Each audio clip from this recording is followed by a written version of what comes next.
Аз само едно нещо искам да кажа, специално за това момче, което уж било спечелило, но то после не било спечелило, се е променило 5 пъти мнението. Да кажем какво реално се случи. Ние още отваряхме магазин, още не бяхме отворили магазин.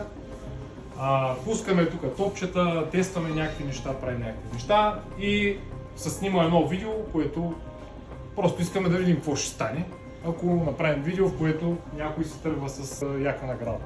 После това момче почва да разказва на свои приятели, познати, че той реално е бил спечелил тази конзола. Той е спечелил PlayStation 5 от нас. Въпреки на самото видео, когато сме го качили, че отдолу пише, че видеото е изцяло скетч и е направено с цел забавление и не е истина и това момче реално не е спечелил тази конзола. Така че, след като вече знаете, нали, какви са слуховете за нас, какво правите тук?